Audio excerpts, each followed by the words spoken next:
Good afternoon, everyone. This is a webinar on TERI Environmental Survey 2014. What I will be doing this afternoon is take you through some of the main findings of TERI Environmental Survey of 2014. This is an annual exercise of TERI, which we've been doing since 2012. And this is the third in the series. And in 2012, we did an online environmental survey. In 2013, we did a face-to-face survey in 6 metropolitan cities. And this year, we conducted the survey in 8 urban agglomerates. And these are some of the findings that I would take you through. But before that, I will talk about why we're doing this survey and how we went about it. To begin with, this survey is done in 8 urban areas in India and focuses on urban environment. What we try to do in this survey is look at attitude of public, attitude of citizens in urban areas towards environment. Why we chose urban areas is because world over, more than 50% of people live in cities today. And in India, 31.16% of India's population is living in cities. India's urban population is growing at a very fast pace, and between the two census of 2001 and 2011, the growth in urban population has been that of 31%. That is almost double of the national average of 17.6%. Another reason why we chose urban areas is that cities today are faced with enormous environmental challenges and stress on the natural resources that are available in urban areas. So it is important to understand what are the problems that exist and also see what opportunities exist in these urban areas, which can work as an area where we can introduce some innovative solutions for addressing these environmental problems. TERI Environmental Surveys, as I mentioned, looks at attitude of people, and in this respect, what it tries to do is make decision making more informed by presenting to the policymakers what is it that people feel about the environment, how they perceive it, and what are their opinions on the different initiatives and actions that are being taken up by the government. Talking about the scope of the survey, this was a nationwide survey, but we looked at 8 urban areas. And as mentioned last year, we focused on metropolitan cities. We continued with that, looking at Delhi and Mumbai, which were also a part of our survey last year. But we also looked at 6 tier 2 cities, which we looked at in terms of population and also relevance to water and waste, which are our 2 main themes this year. So we conducted face-to-face interviews with over 11,000 respondents this year from Coimbatore, Guwahati, Indore, Jamshedpur, Kanpur, Pune, Delhi, NCR, and Mumbai. We tried to look at the respondents, demographic profile of the respondents is as diverse as possible. We've taken 0.056% of population from each of the urban agglomerates mentioned there, and we have people from different age groups, occupation, and education background that have participated in the survey. We also have, if you would look at the top right donut, there we have high income, middle income, low income. This is actually also a part of our sampling design, where we to look at to ensure that there is a socioeconomic representation in our survey. We used property tax zones as a proxy for economic classification, and we divided the different property tax zones into high income, middle income, and low income. That would include slums as well. The way we designed our survey was to capture, to understand what is the perception of people towards the changes that are happening in the our environment around people. What is the level of awareness they have regarding the challenges that exist? Also, the different laws and policies that are there, opinions that people have with respect to different stakeholders, different actions, and also the status, as well as the behavioral aspects were tried to capture in this survey, and especially focusing on water and waste. So we looked at overall environment, where we talked about environment and development trade-offs. We looked at changes in environmental indicators and over time, and different climatic variables and climate change, government policies, and role of stakeholders, mostly linked to, mostly in terms of opinion. In terms of water, we had questions on water use and treatment, water wastage, conservation strategies, subsidy, willingness to pay. Similarly, in terms of waste and waste management, we had questions on practices such as collection, waste management, and recycling strategies, willingness to segregate, and some specific questions on e-waste. So the survey, which was running through 26 questions, broadly covered these areas. Before I take you to the survey results, we are going to have some polls, short 1-minute polls during the survey. And this is the first such poll that we have. We'd like to hear your opinion on what do you think is the relationship between environment and development, whether there is a trade-off between the objective of protecting environment and objective of economic development. Option 1 would be, yes, these two should be treated differently and development should be prioritized. Second, where you feel environment should be prioritized. Third, environment protection and development are interlinked and go hand in hand. There is no such either or situation between the two.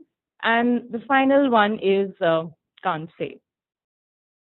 So after we receive your responses and inputs, we'll also take you through some of the findings that our survey respondents, the results that our survey respondents gave.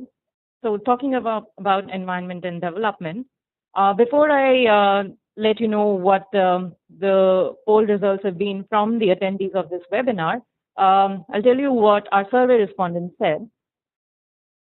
If you look at this, there is a good 40% of respondents that felt that there is no either or situation between environment and development, and both go hand in hand. If you look at it in terms of disaggregated results, 48% of women, actually more women, felt that environment and development indeed go hand in hand. In terms of people who thought that the two cannot go together and one of it has to be chosen, 31% felt that environment should be prioritized and 24% felt that development should be prioritized. Now, let me let you know what the poll results have been. 52% of our attendees today feel that environment and development go hand in hand. And 41%, quite a substantial number of our respondents today feel that they are unable to say which of these two should be accorded a priority or whether they can go together.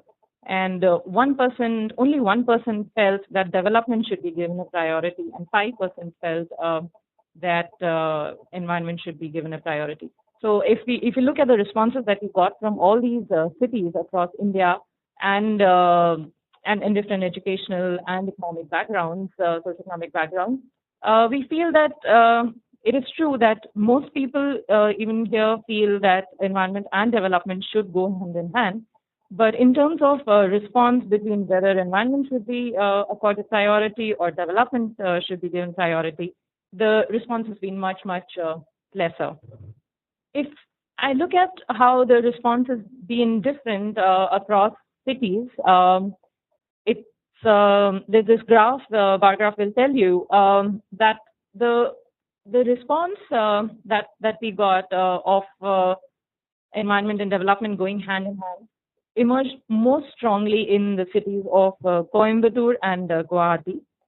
Pune and Jamshedpur, more people felt that development should be given priority, and in Delhi and Indore, more people felt that environment should be given a priority. So there is some kind of a variation that emerges across cities, although overall average of aggregate results from these cities says that more people were in favor of environment and development going hand in hand. Taking you to another webinar poll that we have today is what we're trying to ask here is whether as citizens and as citizens where you observe the environment around you, do you perceive any change in the air quality towards you around the last 5 years? Around the last 5 years. So it would be, say, 2009 onwards. I think the poll should be open now. So what we want to know is not in terms of facts of state of environment as such, but we want to understand how, as a citizen, you perceive the quality of air around you has been over the last 5 years, whether it has deteriorated, whether it has improved, whether it has stayed the same, or whether you're unable to comment. So if you'd see option 1 would be no change, where it has remained the same. Option 2 is where it has improved better. Option 3 where it has worsened, where it has actually deteriorated, and where option 4 where you cannot really say or you are unable to comment on the change that has occurred. But as you would, as I mentioned, that these are about your perception, and you don't have to worry about what the actual state has been. The question that I asked just now, that the poll opened just now, was about perception about changes in air quality. What we did in our survey was we asked similar questions for different facets of environment, different environmental domains. So we asked similar questions, whether citizens perceived any change in air quality, drinking water quality, drinking water availability, surface water, groundwater, green cover, number of birds and species, and waste management. And when we asked people, this is the kind of response that emerged. Let me explain to you how to interpret this radial graph. The red line here, it shows you the maximum number of responses that we got, which said that the environmental quality, the quality in these domains has actually gone worse. So where it is towards the rim of the radial, more people have given that response. And green is for better. This light blue that you see is where respondents have said that no such change has been perceived. I'll give you an example. In terms of air quality, almost 45% people have perceived a deterioration in air quality. In waste management, if you look at, this is the overall India figure. If in waste management, if you look at, a little above 40%, people feel that waste management and drinking water quality has increased. So it has actually improved. The performance has been positive. So just to take you through this, overall, you'd see that most people here feel that air quality has deteriorated. In the webinar poll that we just had, 55% people felt that air quality has worsened. 7% felt that it has not changed. 5% felt that it has improved, and 6% felt that that they were not in a position to answer. It is also interesting to note that in terms of the aggregate result for air quality, around more than 20% of people felt that there has been no change in air quality, while maximum number of people also said that it has deteriorated. But quite a substantial number of people also said that there has been no change in air quality, which is similar to the response that we had just now. So it kind of validates the response that we've got here. So this is the overall trend, as we mentioned. Air quality and number of bird species like household sparrows, etc., has gone down in across cities. Green cover, groundwater and surface water has been kind of balanced in terms of responses. Almost the same number of people felt that it has improved, while the same number of people felt it has deteriorated. Drinking water quality and drinking water availability, along with waste management, gave a brighter picture, a more optimistic view here, where citizens felt the situation to be a bit improving. These responses varied across cities, as you would see that drinking water availability, while in a lot of cities, Pune, Delhi, Mumbai, Indore, Jamshedpur, a greater number of people felt that availability had increased. But in cities of, in Coimbatore, almost equal number of people felt the same. And in Guwahati, there was a sharp variation from the other cities and a big divide between people who said it has improved and decreased. So people in Guwahati definitely perceive that drinking water availability has reduced over the last 5 years. Similarly, if we look at green cover in urban spaces in certain regions, while in Pune and Coimbatore it has improved, and to an extent in Indore as well, it has people have perceived it to have gone down and deteriorated, mostly in Jamshedpur, Guwahati, and to an extent in Delhi as well. I repeat, in this survey, and especially in this segment of the survey, we are trying to understand how people perceive. So facts and figures and government reports may say something, but this is how you and I perceive our environment around us. In terms of waste management, Delhi, Pune, Coimbatore has given a very positive picture where more people feel that it has improved. Whereas in Jamshedpur and Guwahati, again, in Guwahati, that they feel that it has deteriorated. We also asked people about what they thought of climate change, and 90% of our respondents were aware and felt that climate change was a reality and indeed occurring.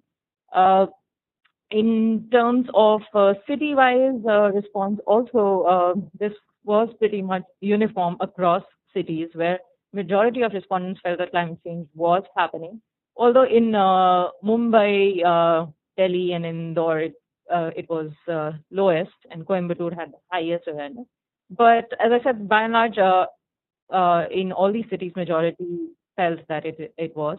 In terms of climatic variables, 80% felt that mean temperatures had risen in cities over the last few years, and over 60% felt that average rainfall had decreased.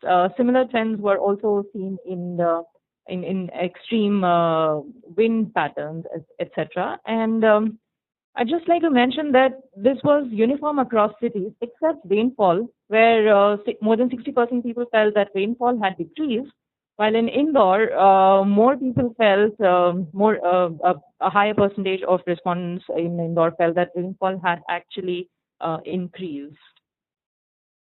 Next, we try to understand how people how much are people aware of different government policies and laws that exist, and how and what is their opinion of that? I'm sorry, the legend here is missing, but the green shows that policies exist and are well implemented. Red bar shows policies exist but are inadequate or poorly implemented. Black or this dark gray is saying that no policy exists, and gray is don't know. If one looks at it, by and large, people are aware of existing government policies. Very few people here felt that no government policies exist as such. However, a large a large proportion of respondents felt that even where environmental policies are there, they are either inadequate or not being implemented properly. So implementation was an issue that was highlighted in almost all of the different environmental parameters that are given here. In terms of city-wise analysis, Jamshedpur, Kanpur, Indore, people mostly felt, more people felt that while policies exist for things like air pollution, water pollution, and groundwater, they were not being implemented properly.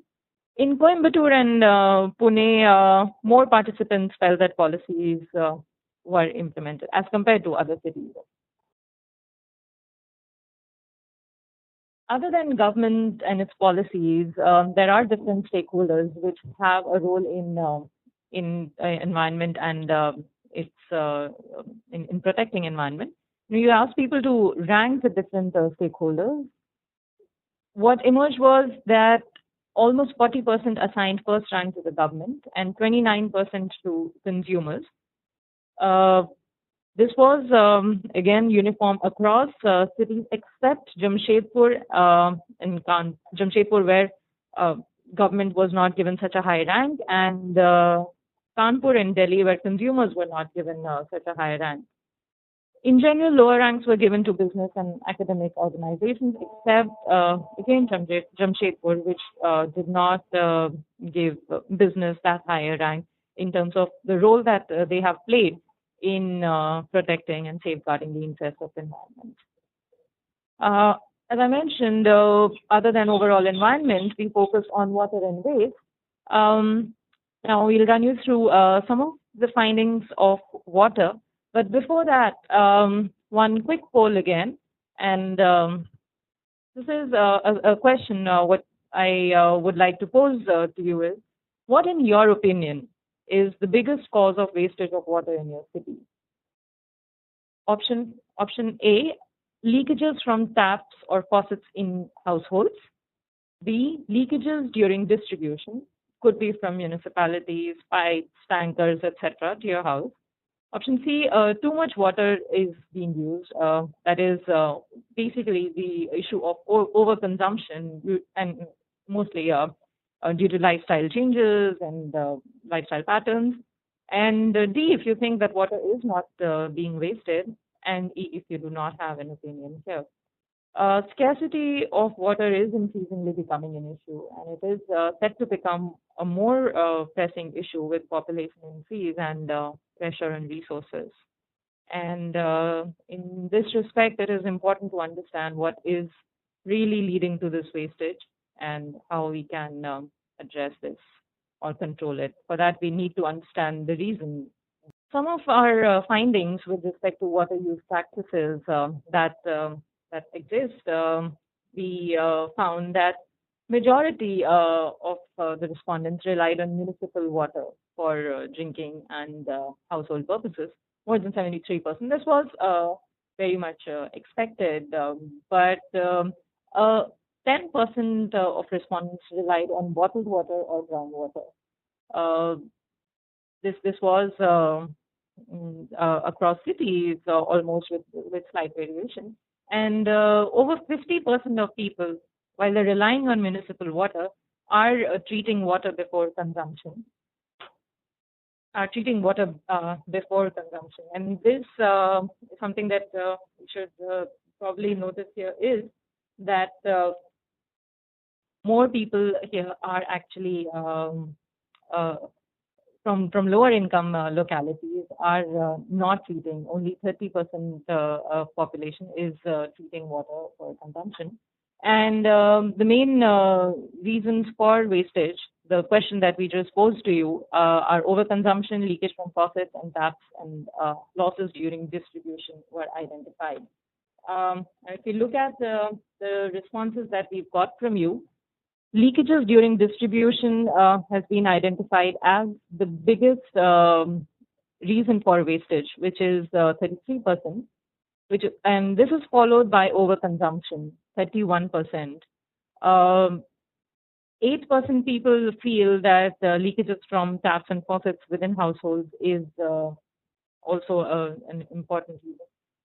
This is in line with what we found across cities, except that here more people seem to feel today are all of you are webinar attendees. More people feel that that leakage during distribution is responsible for wastage, whereas in our survey, a large proportion of people, in fact, more number of respondents felt that overconsumption, using more water than what is actually required, is leading to wastage of water.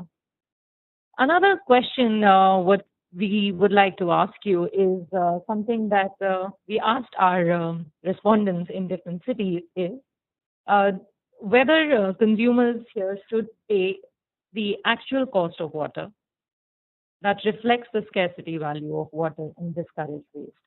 It basically is asking you all whether you are willing to pay the actual cost of water, because as you would all, as most of you would know, that currently the price that we pay for water is really low and subsidized by the government. And one of the reasons for overconsumption and sometimes irresponsible consumption that is cited by different people is that of pricing.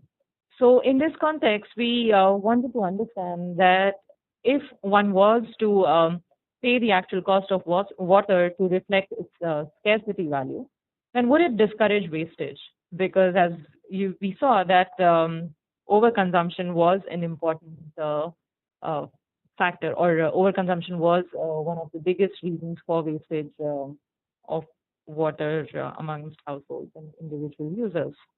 So before I tell you about what response we got from you all today, we just want to let you know that majority of the respondents we interviewed were aware of the subsidy on water, except in Coimbatore. In Coimbatore, people had slightly lesser awareness in terms of subsidy on water, and where basically they had no opinion also in this. In terms of cities, as you know, you would see that I mentioned that in this is willingness to pay. In Indore, maximum number of people who are willing to pay the actual cost of water, followed by Mumbai, Guwahati, and so on, and other cities. In terms of willingness to pay, Delhi and Jamshedpur, followed by Coimbatore, were least willing to pay, and mostly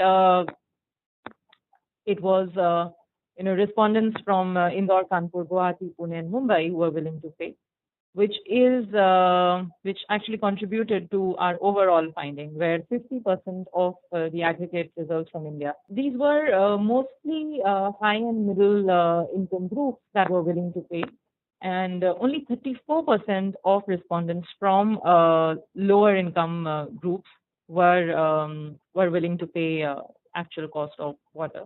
We also, once we asked whether they're willing to pay or not, we also asked people what their favored billing mechanism was with respect to water. And 45% respondents felt that metered billing was favored, as against 37% who favored fixed charge. So this is not exactly, but in line with their willingness to pay. Their chosen billing mechanism does indeed reflect their point. So this is about water. Next focus was on waste and waste management. One of the questions that a lot of urban planners and urban local bodies today deal with is the use of polythene bags. And what we would like to ask you all citizens is, do you agree with a complete ban on use of polythene bags? Very simple, yes, no, cannot say. In certain cities, we've seen that ban on polythene bags has been effective. In certain cities, it has not been so effective. In certain cities, we've seen that, and not restricted to our survey cities, but in general, that a ban has indeed worked quite well and has addressed some of the waste management issues. Whereas in some cases, it has not really worked that well. It has not been accepted that well due to lack of options and general acceptability or ownership from the people, from the citizens. And that's why we asked citizens, and we're asking you today, what do you think, whether you think a complete ban on use of polythene bags is justified or not. In terms of waste management, opinions and practices, there was a good level of awareness. 90% of respondents felt that impact of improper waste management on health is severe to moderate. And over 80% of people were also aware of the hazards posed by e-waste. And even people from lower income localities and slums were by and large aware of the health hazards that e-waste poses.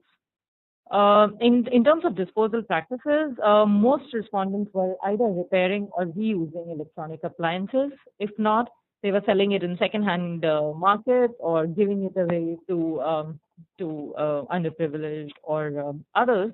So what you're trying to say is very few people reported to have actually discarded electronic waste in their household garbage.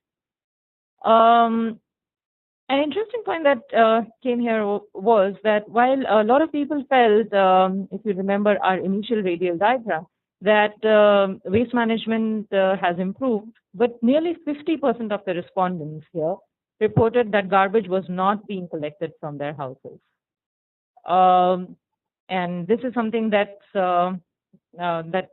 city bodies and urban bodies could actually look into. In terms of the total ban on polythene bags that we just asked you, 86% of our respondents favored a total ban. This was, of course, slightly different in certain low economic groups and in certain cities. For instance, in Kanpur, in slums, more people felt that a ban on polythene bags is not such a good idea. Looking at the response that the poll just now has given, 53% of us today who've participated in this online poll feel that polythene ban on polythene bags is justified and is something they agree with. 16% feel that it is not. 16% feel that it is not advisable, and 2% felt that they don't have any opinion on that.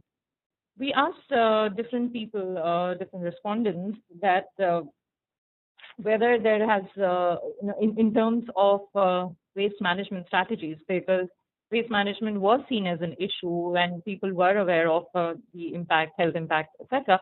We asked them to choose the most important waste management strategy, and 58% people felt that generating less waste, because if you remember, overconsumption was really seen as an issue in water. In waste also, people feel that it has a lot to do with public attitude and public behavior. They feel that if people generate less waste, that is a good waste management strategy, followed by segregation of waste and recycling capacity. In terms of recycling capacity, we further asked people that how do we improve recycling capacity? And it came out that awareness and deposit refunds and curbside pickup is something that people really see as a good means for improving recycling capacity. And awareness, which is actually seen here as the biggest reason or biggest measure for improving recycling capacity. A greater emphasis on this was laid upon by women. 38% women as against 28% men identified awareness as a measure where we could do that. We could promote recycling. We would be talking about our second group, which was segregation of waste, in a minute. But before that, I would like to ask you all whether you are willing to segregate your household waste or not. Three options are there. I already segregate waste. You are already doing that into biodegradable, degradable, and non-degradable. And B, where you are not currently practicing segregation, but you are willing to do it. Third, where you are currently not doing it and you have no intentions of doing it. First one being generation of reducing the waste that is generation, reducing the amount of waste generated. But our second most important waste management strategy was segregation of waste. If we talk of willingness to segregate waste, how our different respondents gave this answer was 49% of the population. So it was a very 50-50 kind of a response with slightly smaller number of percentage of people willing to segregate, where 51% of the respondents were not willing to segregate. There was greater willingness to segregate amongst women and lesser willingness amongst high income and low income groups. So the middle income groups were most willing to segregate waste.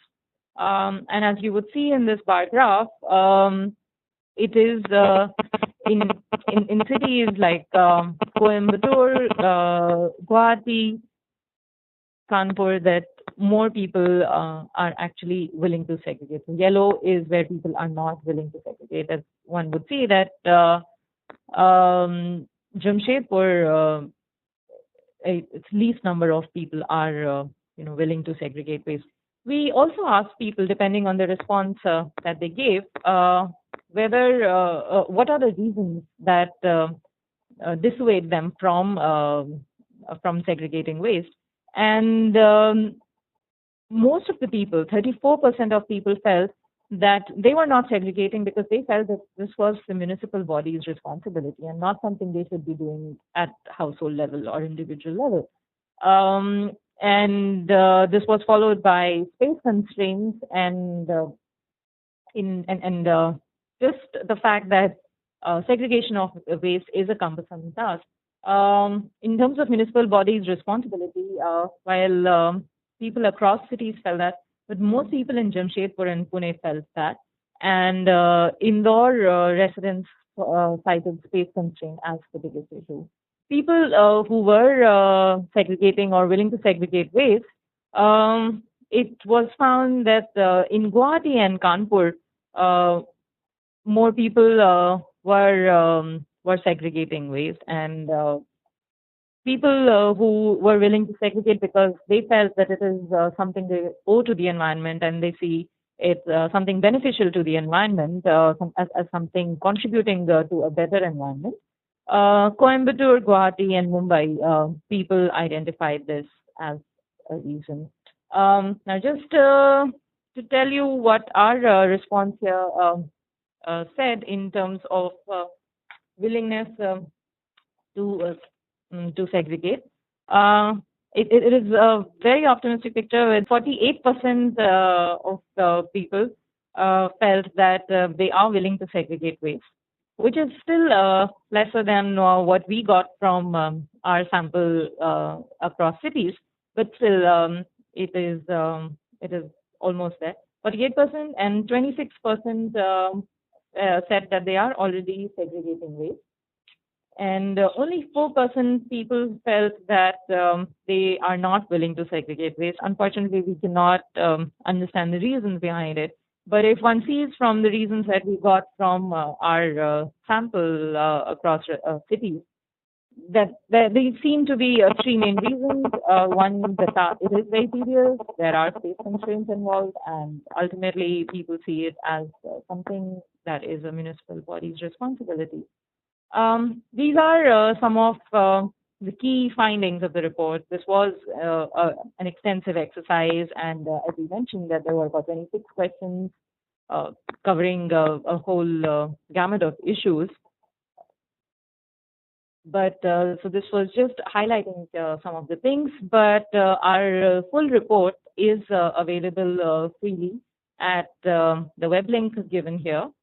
And I hope you would, if you're interested, you could go to this web link and look at the city-wise reports and overall country reports.